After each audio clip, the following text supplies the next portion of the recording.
Уважаемые гости и участники выставки «Мир музыки глазами коллекционера», мы рады приветствовать вас в стенах Музея музыки и фольклора народов Якутии.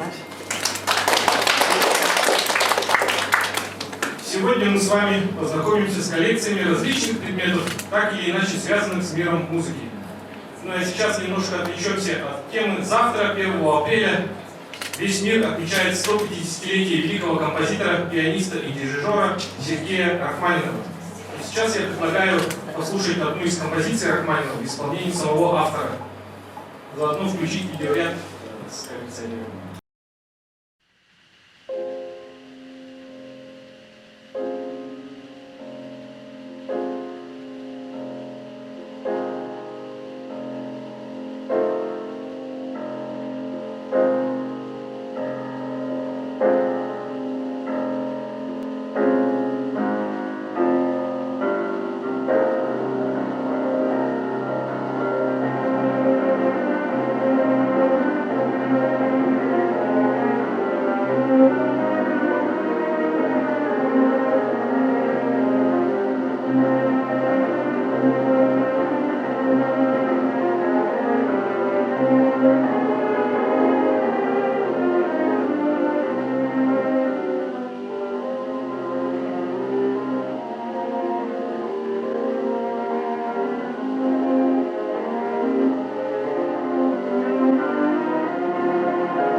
Теперь разрешите предоставить слово директору Музея музыки и фольклора народов Якутии Корниловой Марии Ильиничне.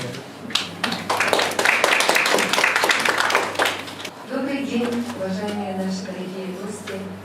Очень приятно увидеть ваши лица, и молодые, и наши коллекционеры. Вот это те самые люди, которые вот мы, музейные работники, мы это очень хорошо понимаем, потому что коллекционеры — это те люди, которые именно занимаются сохранением, собиранием, популяризацией того, что наши предки, ну, можно сказать, не обязательно наши предки, да, но все равно то, что испокон веков эпохами вот это идет, а коллекционеры — это люди, которые собирают и сохраняют и передают дальнейшему молодому поколению. И вот мы, конечно, музейщики, это очень хорошо понимаем и ценим, потому что музеи создавались на самом-то деле вот благодаря коллекционерам, потому что были энтузиасты-коллекционеры, и они передавали свои фонды, которые сохраняли у себя дома, они передавали в музеи. И это сейчас у нас, допустим, в прошлом году подарили целую коллекцию музыкальных инструментов, 102 единиц хранения музыкальных инструментов коллекции Николая Савельевича Берества. Это музыкальные инструменты. И вот фонд нашего музея таким образом в прошлом году так пополнился, и в этом году мы открытие сделали наши, в конце прошлого года мы открытие сделали данной экспозиции. И благодаря вам сегодня мы все собрались, и вот те уникальные коллекции, экспонаты вот сегодня представлены. И это недалеко, это, можно сказать, малая часть того, что собирают наши коллекционеры. Очень много разных тем, направлений, которые вы собираете и показываете народу. А вот то, что сегодня представлено, это популяризация. Это вот населению они показывают. И то, что вот очень примечательно, что сегодня с нами молодое поколение, которое вот видит все это, как наши предки, как ваши бабушки, мамы, вот в это время что было. И это все связано с миром музыки. И в открытках вы увидите, какие музыкальные инструменты, вот, все вот сувенирчики, свистульки, музыкальные инструменты, значки, открытки. Здесь даже у нас есть фантики. Вы же все любите кушать конфетки, но фантики же не все собирают. А здесь целая коллекция. Это, мне кажется, еще не вся целая коллекция. Только Казахстан, да. Вот, представляете? А сколько труда и упорства, и сколько энтузиазма, интереса к своему любимому делу. Я вас ценю и уважаю. И говорю, что сегодня у нас торжественно, по-настоящему открылась выставка «Мир музыки глазами коллекционера». Спасибо вам за внимание. И сейчас мы, конечно, из уст наших коллекционеров услышим очень много интересного, потому что каждая коллекция, каждый предмет имеет свою историю, и мы сегодня узнаем про это.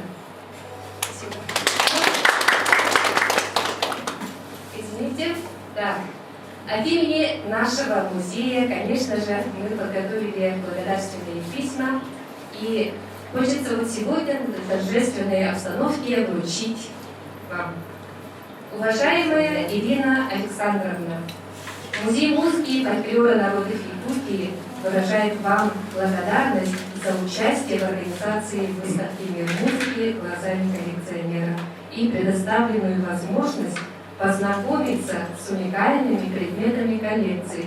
Желаем вам дальнейшего развития и надеемся на плодотворное сотрудничество.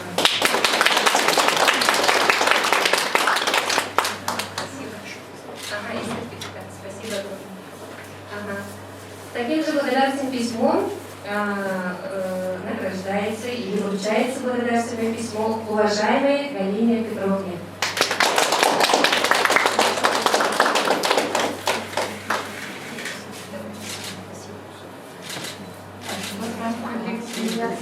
тему коллекции. Потом они скажут, они сами расскажут, мы узнаем. Потому что я большинством коллекционеров еще не знакома.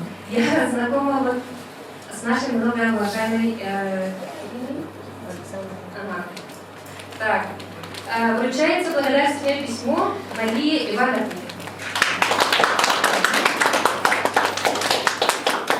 И мне очень интересно вот сегодня послушать из ваших уст истории, рассказов, как вы это делаете.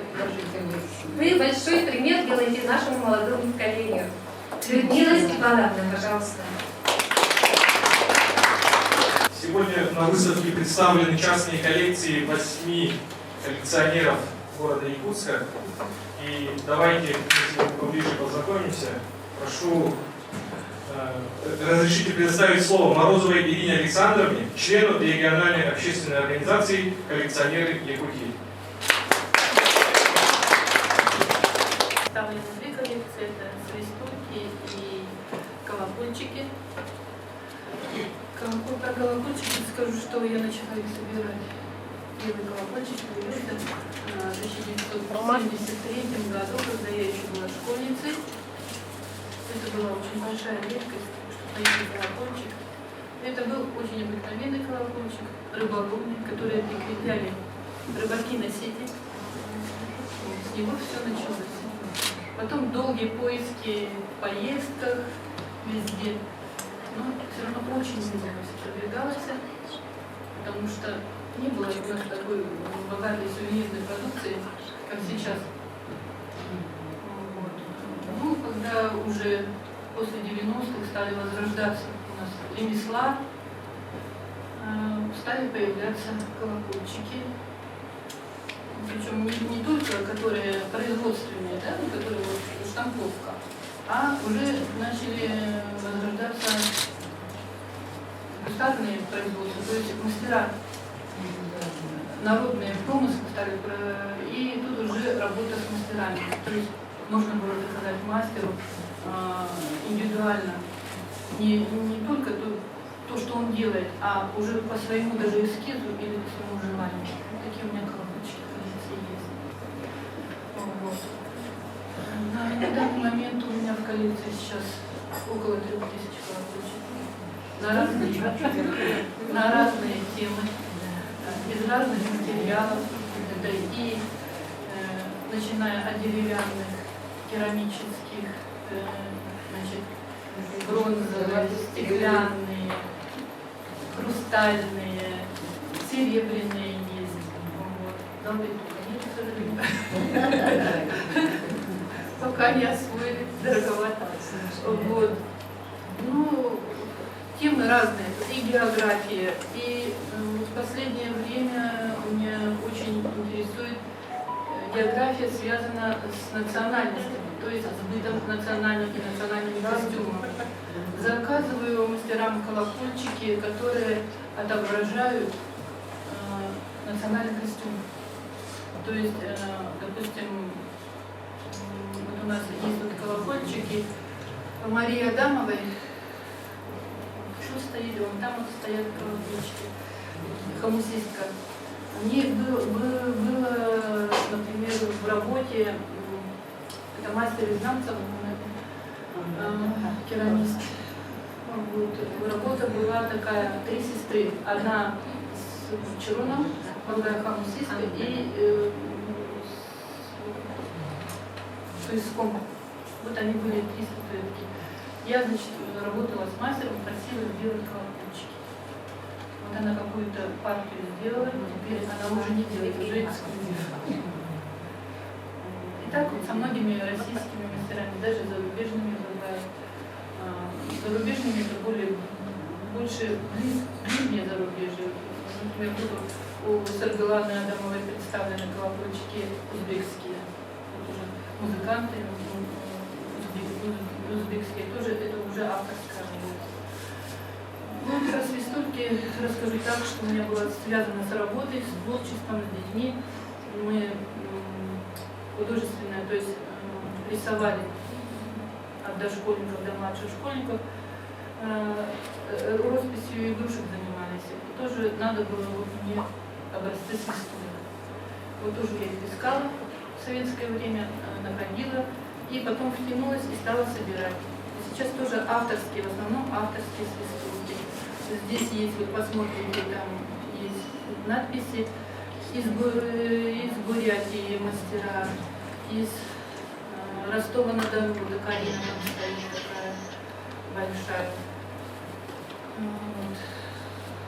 Ну, вот очень нравятся мне работы вот эти вот, конечно, яркие очень привлекают, да. Мне нравятся вот забайкальские свистульки. Они тоже в этническом стиле, но видите, яркости нет у них, да, но это старинная как бы техника, обваривают в молоке. То есть перед запеканием она в печи все это в молоко окунается, поэтому получается такой цвет. Вот это, в общем, старинное произведение. По старинным технологиям это делается, как раньше делалось. Ковровская игрушка, вот свистулька, детские свистульки, это тоже старинное, тоже возродилось в городе Коврове. Раньше делали их на ярмарках детям. Может, не такие яркие, но тоже старались делать яркие. Но сейчас более возродились, и художники работают. Дети любят свистульки. А вы знаете, что свистулька, оно развивает легкие, да? Так же, как все духовые инструменты. Вот. Детям давали, особенно раньше, которые часто болели, покупали на ярмарках свистульки, чтобы они в них дудели. Еще были такие свистульки, подвесы назывались, детские. Их вешали на веревочки, такие маленькие. Для чего делалось? В сельской местности дети свободно ходили в лес сами, да? Не как сейчас, вот, во двор не пустят. Ходили в лес по ягоды, по грибы, недалеко от дома, чтобы они далеко не заблудились и друг с друга не теряли, вот эти свистульки им очень помогали. Подвесы назывались, потому что вешались на шею. Вот свистулек у меня 233 свистульки, их не так много, потому что уже не покупаю такие свистульки, которые обычные в магазине продают, хочется уже авторские. Так кратко, если что интересно спрашиваете. А сколько у вас направлений именно собирания коллекций? Коллекций очень много. Я вас попугаю, если расскажу. Вот. Сообщество у нас есть коллекционеры колокольчиков. Да? Есть сообщество коллекционеров пандиков, которые тоже несколько нет. У меня вот свистульки Карины. Потом у меня есть еще географические ложки, ну, знаете, современные ложечки разных стран, городов. Вот такие вот есть. Ну, так. А так общая коллекция примерно там сколько единиц у вас? Ой, это очень сложно, я даже не скажу. Эти 3000 коллег, вот эти, где храните? Везде дома, да, везде. Они везде. Дома все ходят, всем будем осторожны. Пожалуйста, не зависите. Которые есть музыка ветра, колокольчики, ну, знаете, да, китайские, японские. Они в основном у меня подвешены. Дом музей. Можно сказать так, но иногда близкие недовольства высказывают с тем, что неудобно, что-то могут разбить, там еще что-то. Конечно, мечта большая сделать музей, но проблем в этом много. Желательно отдельное помещение. Ирина Александровна, еще один вопрос. Так как у нас сегодня студенты, да, может у них тоже появится желание там что-то собирать. Как у вас все это вот, интерес проявился и начали вы собирать? С чего вообще надо начинать? Со школы еще. Я скажу так, что желательно, конечно, определиться с темой сразу. Почему? Потому что направлений очень много, даже в одном виде коллекционирования очень много направлений. Вот возьмем колокольчики. Там есть и народные костюмы, и география, и росписи, да? Росписи вы знаете все, наверное, Кокламская, там, значит, потом Гжельс и все прочее. Там, да, и есть, которые там связаны с верой, колокольчики, да? Вот у меня очень большая коллекция колокольчиков. Ангелы есть, я выставляла в музее Ростовского к Рождеству. Ну, очень много. Но так как, я говорю, очень было мало в свое время колокольчиков, мы радовались каждому колокольчику. Увидели, ой, колокольчики купили. Уже не до темы было. Сейчас, конечно, можно определиться и уже конкретно собирать на определенную. Спасибо огромное. А сейчас разрешите пригласить коммусиста-импровизатора, отличника культуры Республики Саха-Якутия, также коллекционера, который принимает участие в данной выставке, Данилову Марию Ивановну. Иоганн Штраус, вальс на прекрасном голубом Дунае.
работников музея музыки и фольклора вот за это такое интересное мероприятие.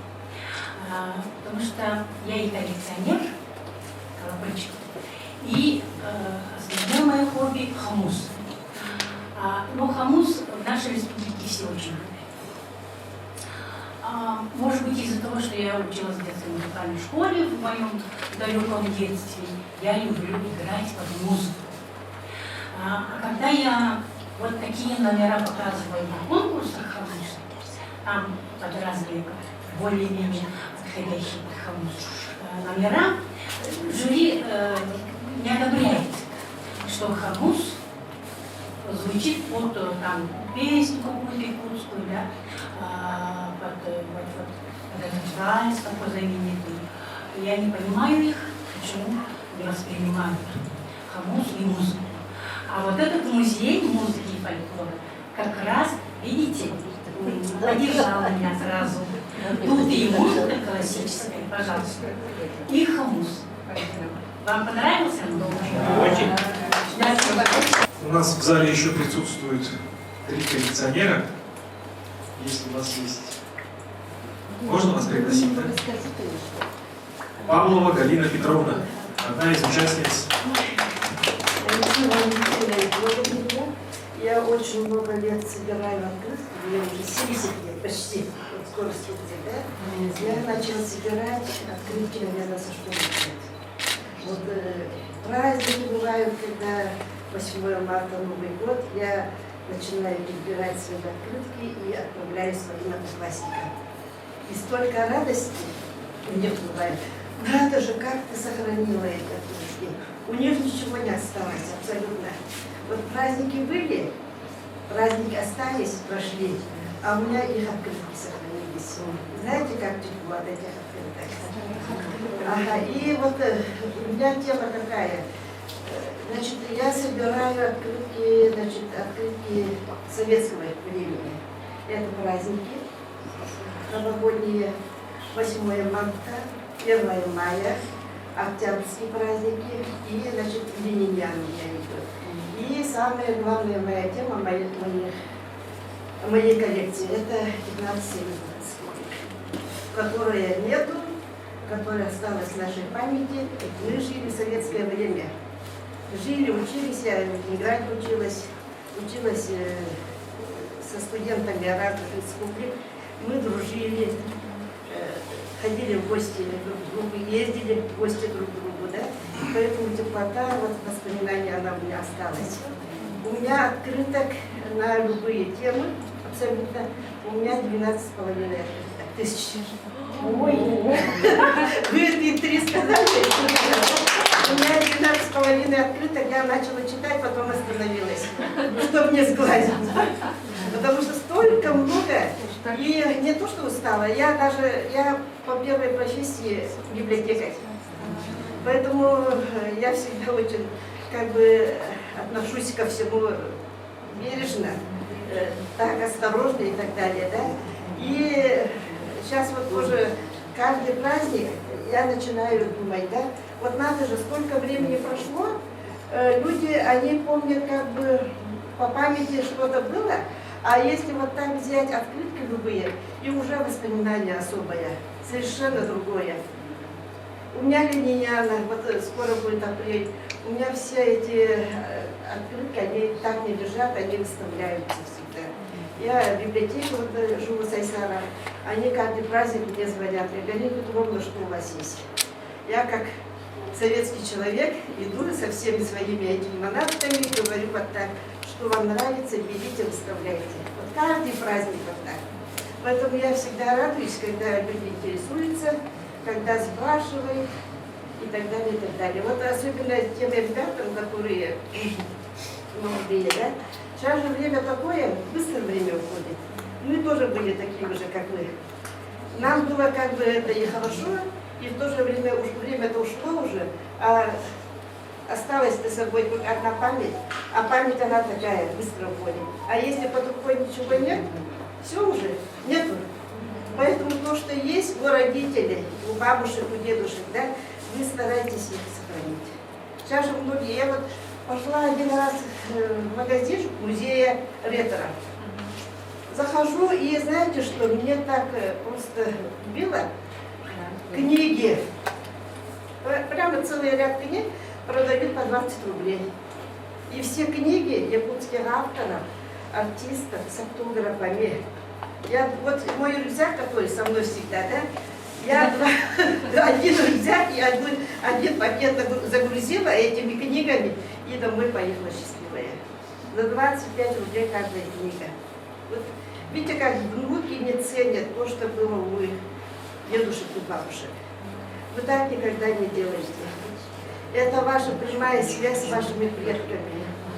Нету этой связи, уже вы не знаете, кто вы. Поэтому берегите, ничего не бросайте абсолютно. Это все будет в вашей жизни, она будет